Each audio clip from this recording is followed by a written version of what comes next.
Hi, welcome back to మన ఇంటి ముచ్చట్లు ఆర్బీ ఛానల్. మేము విజయవాడకి వెళ్తూ ఉన్నాం. భోజనానికి టైం అవుతుంది కదా, ఎక్కడైనా తిందాం, ఎక్కడైనా నీడగా ఉంటే ఆగుదాం అనుకుంటూ ఉన్నాము. కరెక్ట్ గా కావలి దగ్గరలో ఇలా మనకి గుడిలాగా అనిపించింది. సరే ఇక్కడ నీడగా ఉంది, ఏమైనా వెళ్ళి కూర్చొని తిందాము అనేసి ఎట్లా ఉంటుందని లోపలికి వెళ్ళాము. ఇట్లా మెయిన్ హైవే పక్కనే అనమాట.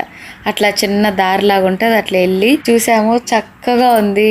చెట్లు అయితే అక్కడ రావి చెట్టు, వేప చెట్టు, రెండు చెట్లునే పూజ చేసి గుడి ప్రాంగణమే. బయట రాళ్ళు కూడా పెట్టారు, ఏమైనా వంట ఎవరైనా వండుకోవాలి అంటే రాళ్ళు ఉన్నాయి. మంచినీళ్ళ బావి ఉంది, బయట కూర్చోవడానికి బెంచీలు లాగా కూడా చేశారు. ఇంకా మేము తెచ్చుకున్న ఫుడ్ అయితే బయట పక్షులు అయితే చాలా చాలా ఉన్నాయి. గోరింకలు, కాకులు, చిలకలు అట్లా అన్నీ ఉంటే వాటికి కొంచెం ఫుడ్ పెట్టేసి నెక్స్ట్ మేము కూడా తినేసాము. మేము తిన్న బాక్సులు ఖాళీ అవుతాయి కదా, అవి ఖాళీ అయ్యాక ఇక్కడ మంచినీళ్ళు బాగుండేసరికి కొంచెం తోడి ఆ బాక్సుల్లో పోసి అక్కడ పెట్టాము. మూతల్లో ఆల్రెడీ ఫుడ్ పెట్టాం కదా, ఇంకా రెండు కూడా కలిపి అక్కడ పెట్టేసి ఇంకా వచ్చి అంతా కూర్చున్నాం. చాలా ప్రశాంతంగా ఉంది అక్కడైతే. నిజంగా ఇంకా కాసేపు కూర్చోవాలనిపించింది, మళ్ళీ మబ్బు అవుతుంది అనేసి మేము ఇంకా బయలుదేరేసాము.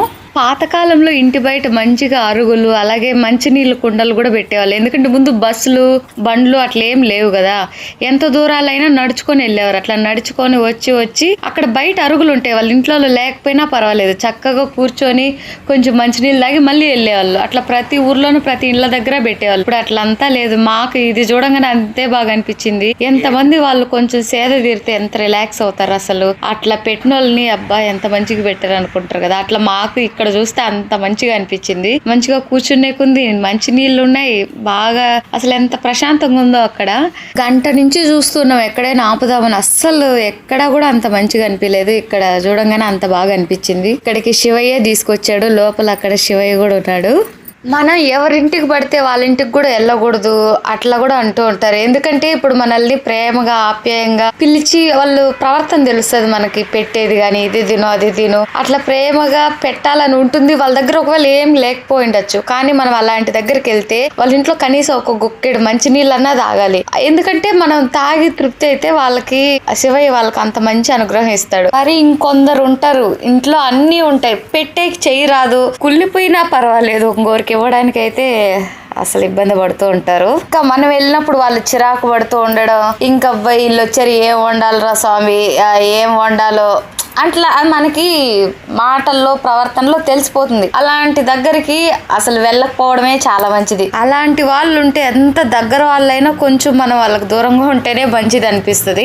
చిన్నప్పుడు అంటే ఇట్లా ఉన్నా కూడా మనకి అర్థం కాదు, ఏదో లే అనుకుంటూ ఉంటాం. కానీ మనకి ఇప్పుడైతే కొంచెం పెద్ద అందరికి బాగానే అర్థం అవుతుంది. నాకు అప్పుడు అర్థమయ్యేది కదా, మా ఇంటి దగ్గర మేము ఉన్నప్పుడు ఎవరన్నా ఏదైనా వంట చేస్తే పిల్లలకు తెలియదు కదా అక్కడ చేస్తున్నారని, అట్లా వెళ్తాం. వాళ్ళు ఇవి చేసినారనేసి మళ్ళీ మన ఇంటికి వచ్చి చెప్తే మా నాన్న అవన్నీ తెప్పించి మళ్ళీ మా అమ్మతో చేపించేవాడు. మళ్ళీ పిల్లలకు తెలియక అట్లా ఒకరింటికి వెళ్ళకూడదు కదా, అట్లా ఎవరన్నా ఏదైనా చేసినా అట్లా అనేసి ఇంట్లో కూడా చేపించేవాళ్ళు. ఏదేదో వచ్చేసింది, ఏం కాదు అదేలే. మన ఇంటికి ఎవరైనా వచ్చినా కూడా, అందుకే మీరు గమనించారు పాతకాలం కాదు ఇప్పుడు కూడా అంతే, నీళ్లు తాగండి అని ఇస్తారు. నీళ్ళు తాగుతారా అనకూడదు. ఇంటికి ఎవరైనా వస్తే భోంచేద్దు రండి అంటారు, భోంచేస్తారా అని అడగకూడదు. భోంచేస్తారా కాదు, భోంచేద్దు రండి అనాలి. పెట్టేటప్పుడు కూడా ఇది పెట్టేనా వేసేనా కాదు, ఇది వేసుకో బాగుంది, ఇది ఒకసారి చూడండి అడిగే పెట్టాలి. మనం చెప్పే దాంట్లో ఉంటది. అంటే నాకు ఎట్లా చెప్పాలో అర్థం కాలేదు, మీకు అర్థమైందని అనుకుంటున్నాను. ఇంకా పిలవకుండా కూడా ఎవరింటికి వెళ్ళకూడదు. పిలవకుండా కూడా ఖచ్చితంగా అయితే కొందరి ఇంట్లోకి అయితే వెళ్ళొచ్చు. వాళ్ళు ఎవరంటే తల్లిదండ్రుల దగ్గరికి వెళ్ళొచ్చు, మనకు బాగా మంచి స్నేహితుడు ఎవరైనా ఉంటే వాళ్ళ స్నేహితుడి దగ్గరికి వెళ్ళొచ్చు, మన గురువు గారి దగ్గరికి వెళ్ళొచ్చు. అలాగే మన రాజ్యంలో రాజు ఉన్నారు అనుకోండి, ఆ రాజు ఏదన్నా ఫంక్షన్ అట్లా చేస్తున్నా కూడా అక్కడికి కూడా వెళ్ళొచ్చు. వీళ్ళ దగ్గరికి మామూలుగా అయినా వెళ్ళొచ్చు, లేదంటే ఏదన్నా ఫంక్షన్ చేస్తుంటే వాళ్ళు చెప్పడం మర్చిపోయినా కూడా, వాళ్ళు చెప్పకపోయినా కూడా అట్లా వెళ్ళొచ్చు.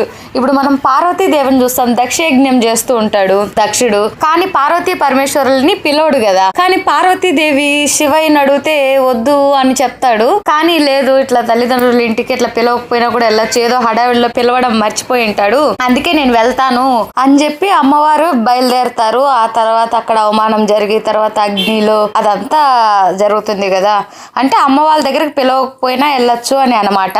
అలాగే ఈ కథలో ఇంకో విషయం కూడా తెలుసుకో, చేసుకోవచ్చు. మనకు భర్త మంచి మార్గంలో ఉండి మంచి నడవడికతో ఉండి అటువంటి భర్త ఏదైనా చెప్తే మనం వినకపోతే గన అప్పుడు కూడా మనం ఇబ్బందులు పడాల్సి వస్తుంది.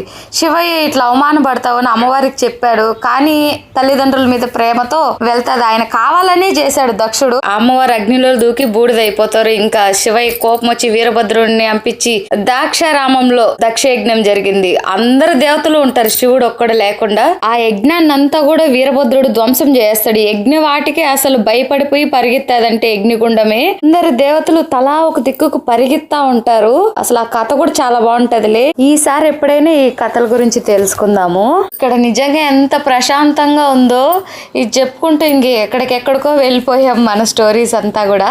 ఈసారి ఎప్పుడైనా ఈ దారిని వెళ్ళేటప్పుడు ఎప్పుడైనా ఎవరైనా భోజనం చేయాలనుకుంటే ఇక్కడ ఆగి చక్కగా తినొచ్చు. మంచిగా ఉంటుంది ప్రశాంతంగా. ఇంకా వండుకోవాలంటే కూడా బాగా వండుకోవచ్చు. అక్కడ రాళ్ళు కూడా ఉన్నాయి చూడండి. తిన్నాక అక్కడ ప్లాస్టిక్ ప్లేట్స్ గ్లాసెస్ అట్లంతా వేయకండి, నీట్ గా తెచ్చేసుకొని మీతో పాటు మన ఇంటి దగ్గర వేసుకోవచ్చు. అంత బాగుండే ప్లేస్ ని మనం మంచిగా చూసుకోవాలి. ఓకే, అందరికి బాయ్. మరి నెక్స్ట్ వీడియోలో కలుసుకుందాం.